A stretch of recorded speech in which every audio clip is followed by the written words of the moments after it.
the second video on bike fit. In the first video we were fitting you to a comfort bike, and today we are moving on to a hybrid bike. Now we've identified the comfort bike as usually a 26-inch wheel with a fat tire, has a suspension fork and laid back angles. So the difference mainly between the comfort bike and a hybrid bike is a hybrid bike is basically a more relaxed geometry racing bike. We have very thin tires, we can put lightweight wheels on it. There's really nothing any different than a racing bike, other than this angle here will be much different than a racing bike. And of course the flat bars are always part of a hybrid bike also. So there's no reason you couldn't actually race a hybrid bike. They are now coming in weights that are way under 20 pounds. So weight isn't a problem. These are using 700C wheels, and you can get a high quality racing wheel set for them. So you can build these bikes up to whatever level you want. But the first question is, well, who would be actually interested in buying a hybrid bike? For those that are not interested in the fat tire suspension bikes and comfort bikes, which are a little slower and they don't give you the same geometry, so you can have you can have more riding positions on this one than you can on a comfort bike. So the people that might be buying this bike are somebody that might want to ride fast, but they're not ready to get down into the racing bike position, or they never want to be in that racing bike position. So this way you could buy a hybrid bike, be in a more upright riding position, but still have all the speed and lightweightness of a racing bike. So it's a nice compromise for those who do not want to go into the racing bikes because they simply don't fit on them very well, or you have back problems and you don't want to be way over in that position. So basically, the only difference between a hybrid bike and a racing bike is this angle here, this is the head tube angle, and the flat bars. Everything else is identical to the way a racing bike would be equipped. Now of course the quality level of the frame may vary considerably. A hybrid bike is usually aimed at lower end price markets and more of a beginner rider, so you don't find a high-end frame for the most part, but they are out there. You can buy hybrid bikes equipped with carbon fiber frames if you want to go that far. And like I said, it'll be in the sub 20 pounds then. This is the opposite end of that carbon scale.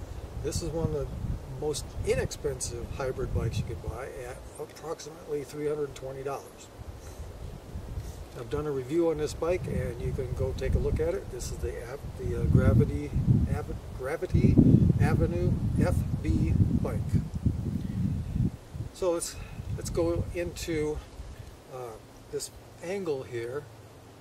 When you read the specs on the bikes, the racing bikes will be 73, 74, and maybe, well, they used to have 75, but I haven't seen a 75-degree bike in a long time. 74. Now the higher the number, the steeper this tube angle is. So a mountain bike or a comfort bike will start back here in the 68, 69 degrees. A hybrid bike will come in around 71 or 72 degrees. I don't know what the degrees on this one is because they weren't spec'd. And then a racing bike will be in the 74 to 73 degree range. Now the reason these head angles are important is the way you built up your stem. This one has an adjustable height stem, so I can actually raise the height of this handlebar by just unbolting this and bringing the stem up to a higher angle. Now the problem is, the higher angles like this do not work well on racing bike frame angles. So as long as you're using a parallel stem, this stem is nearly parallel to the ground, you could go to racing bike angles.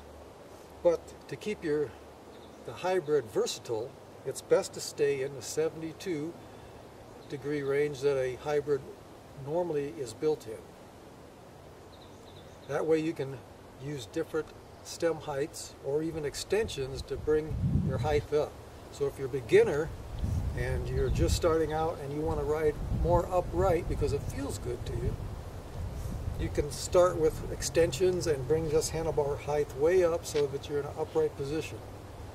Then as you ride through the years, you will find that this position may not be the best for speed and it's not the best for power. So you may want to eventually take those extensions off and start eventually working your way down. And as you work your way down into the racing bike position, then you could go ahead and buy a racing bike. But there's no reason you can't use a hybrid bike for your entire life or until the bike wears out. Bikes do wear out, frames wear out, so they don't last forever. So today we're fitting ourselves to a hybrid bike. So what's the difference between that? Well, besides the frame angles, like I said, we now have two different frame makeups. This is what's called a compact frame. It has a down-sloping tube. The tube is not parallel to the ground. So this down-sloping tube is called a compact frame. And the other one is the standard frame. That's where the tube is parallel to the ground. So in the fitting, we're going to begin with the standard standover height of the top tube. You want to stand on the ground on flat feet and be able to pick the bike up and have some clearance. So this bike is at the maximum height that I could actually ride. I could buy a bike slightly smaller than this and it'd be fine. The smaller you buy the bike, the more seat tube you got to pull out. The more the seat post has to come out of the seat tube. So as you pull this up, your relationship between the top of the seat and the bars keep getting higher and higher. So the smaller the frame you buy, the more farther and farther down you get into a racing position. So that's why the frame size is important. Now, again, on these hybrid bikes with a 71 or 72 degree angle, you can build up the stems and get your handlebar height up that way too. So you have a lot of options here when you're picking one out. So once you have the frame size, and that's what's called standover height, that's a measurement that's in the charts. The next thing you want to do is adjust your seat height. Again, my starting position for seat height is take your heel, bring the pedal down to the very bottom, and put your heel on the pedal. If you have a straight leg, then when you go to your normal position, where your balls of your feet are over the pedal spindle, that gives you a good starting spot for that slight bend in the knee. Now, these are starting spots. If it feels like it's too high, if you feel like you're rocking on the saddle, then you're going to change it by a few millimeters in height. Once you got this height, you're then going to be looking for the fore-aft adjustment of the saddle, which is adjusted for your position over the crank. This doesn't change for any bike style. The starting position is always the typical, this part of the knee centered over the top of the pedal spindle. That's where you start. If you don't feel like you're getting a good amount of power there, you're going to adjust the seat forward, and you're going to adjust the seat forward or back until you feel good. And again, this is a very vague measurement. This is something you're looking, you're feeling with your body whether this feels right or not. And again, if you go for a long 70-mile ride one day, this position may feel horrible to you the next day. If you back your seat off a little bit or bring the seat forward, it may feel better to you. This is a matter of choice. Other people, once they find the ideal position, they never want to change. Now once those positions are set, now if you had to move the seat forward or back in the crank over position, then the seat height could change. So if you had to change the forward back, then again check your seat height and start with your heel on the pedal and get a straight leg. So now we've got the seat height, we got the seat fore aft. Now it's the reach to the handlebars. This is where it's going to be different. This is a hybrid bike, so it depends on your handlebar setup. This handlebar setup gives me the flat bar here, which is about maybe halfway between a comfort bike and a full racing bike. Where a full racing bike, I would be down closer to this position where my hands would be over the brake hoods. But on this one I'm compromising a little, because on this position I want to be more upright. I want to feel more upright. But I also added bar end extensions, which is a little extension on the end of the handlebar here, which pulls me out even farther. And I have to compromise all of these positions to be able to use the Aero Bars. As you can see, the Aero Bars are farther away than what they should be. Normally you're looking for maybe a perpendicular forearm here. This is mainly where the triathletes would be riding. But I have to compromise on this bike, and I'm a little forward like this. Or I can move even farther forward. Because this isn't a 100% position, I'm not worried about it. I can stay in this position for quite a while without getting fatigued, and then switch to another position again. Since this is hybrid riding, we're not really racing, so we're just looking for comfort. So all day long I'm going to be switching between upright, out on the extensions, and down on the Aero Bars. Now Aero Bars are not for beginners. If you don't feel stable on a bike, you're going to have to wait until your skill level comes up a little bit until you go to Aero Bars, because if you don't feel stable on a hybrid bike with flat bars, when you go to Aero Bars, you're going to be very unstable. Also, you have no access to the brakes, so you have to be so comfortable on an Aero Bar that you're able to get out of them fast enough to get to the brakes. Now, of course, I don't ride Aero Bars in traffic situations. I always have my hands over the brake levers. When I'm going down the side of a mountain, I'm never in the aero position, because I want to be close to the brakes in case one of the wild animals jump out in front of me. You always got those squirrels and rabbits and deer that can jump out at you. And if you're going down the side of a mountain at 50 miles an hour, you want to be somewhat prepared. So that's the basic fit part, and again, we're fitting ourselves to the bike so we can get into a position that we can use lots of different pedal strokes. Now, I keep talking about pedal strokes, but at this point I haven't thought of a good way of explaining it, so I haven't made the video yet for pedal strokes. Pedal strokes will come in kind of two different flavors depending on your body type. If you're a very powerful person that who has no problem lifting heavy weights, that means you're going to have a lot of muscle fiber in there that likes the power, and that's more of a slower pedal stroke, more of a power stroke. So you're probably going to be more happy with a slower pedal stroke and a longer crank arm. For those of you like there's three basic body types, and that's the ectomorph, mesomorph, and endomorph. Ectomorph is my body type, where I'm thin, and gaining muscle for me is extremely difficult. I could never gain muscle by riding a bicycle. The only way I gain muscle is heavy weights lifting in the 6 rep category. So the Mesomorph is the one that's kind of in between. They got lots of power, they got lots of endurance, they make really good all-around athletes. For those people, they can do just about everything wrong and still be fast and comfortable. The Endomorph is the power lifter guy. He's the guy that would be the power lifter or Olympic lifter.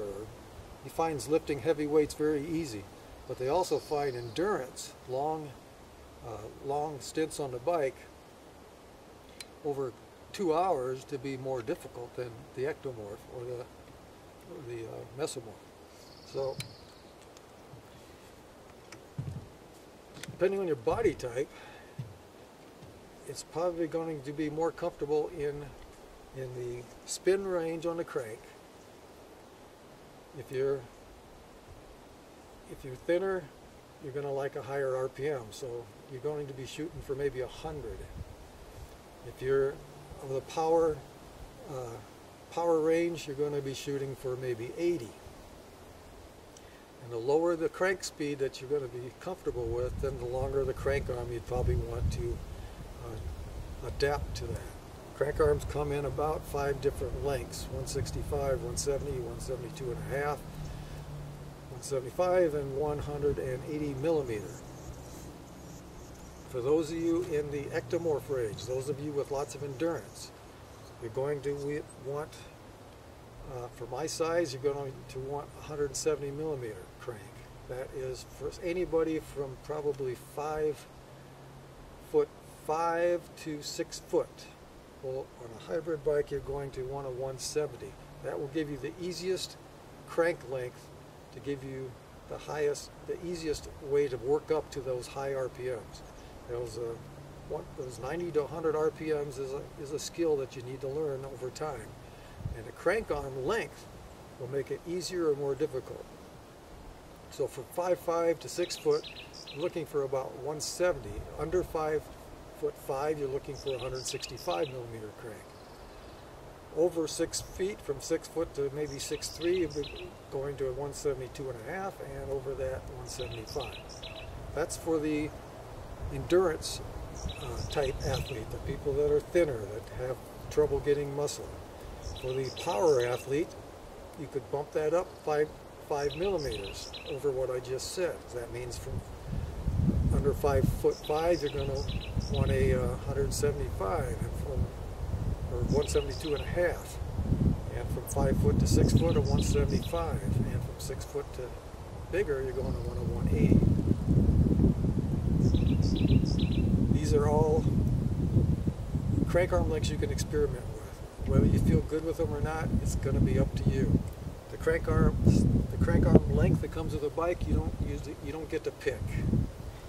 That's part of buying a bike. When you buy a bike, all you're going to get is the very basic running hardware. It's still not going to be ready to ride. You're still going to need proper clothing. You're going to need water, either on your backpack or with water bottles, so you got cages and bottles to buy.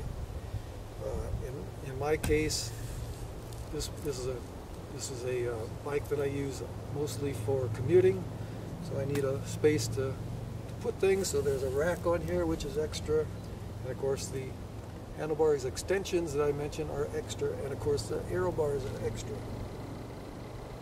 And in this case, this bike came equipped with a crank that I didn't want. It was 175 millimeter, and I've replaced the crank with a 172 and a half. These wheels have also been replaced because the wheels that came on this bike were not usable. Bikes in this price range, getting a wheel set that actually is going to work for you for a year or two is a kind of a roll of the dice, because you don't know what you're going to get. You may get something you can use that may be totally useless. In this price range, it's just a roll of the dice. Once you get up into the 600 or 650 range, you'll start getting some better wheels that you can, you'll have maybe more dependability, but not always. You know, nothing is in stone here. Nothing's perfect. So we have fitted ourselves to a hybrid bike today. And we've talked about who might be interested in buying these bikes. And that kind of pulls together this part 2 of bike fit. So if you're new to cycling and you still want to go, you want to start off on a bike that goes fast, but especially for people that overweight, if you have a belly, there's no way you can start off unfit on a racing bike. You can put yourself on one, I've seen people do it, but your belly will not clear the top of your legs. You will be in such an aerodynamic position that when your legs come up, it's going to shove it into your belly. So racing bikes are not for people who are out of condition. You have to have a low body fat and a conditioned, flexible body to start riding racing bikes. So the hybrid is the way to go if you still want all the qualities of a racing bike as far as lightweight, speed, and fun to ride, but you're still getting in shape. You're still trying to get flexible enough to feel comfortable in a very low aerodynamic position, then a hybrid bike is the way to go. Now the reason racing bikes put you in this aerodynamic position is what's called the 18-mile, what I call the 18-mile-an-hour rule. I think I've heard that before somewhere. Maybe it was me, I don't know. But the 18-mile-an-hour rule is, once you've gotten to a strength level where you can maintain 18 miles an hour on your own, which is in a dead wind, that would mean you're breaking 18 miles an hour with a wind. Once you've gotten to that point, after the 18, you're going to spend most of your energy plowing through the wind. It's not moving the bike down the road, it's simply going to spend most of your energy getting through the wind. So on a racing bike, they've got you over that far because we're trying to be as aerodynamic, we're trying to reduce this frontal area, which is catching all the wind, to an absolute minimum. So I hope this has helped on hybrid bikes, and I think the next bike we'll be fitting will be the racing bike, and that'll be part 3. So stay tuned for that. Thank you.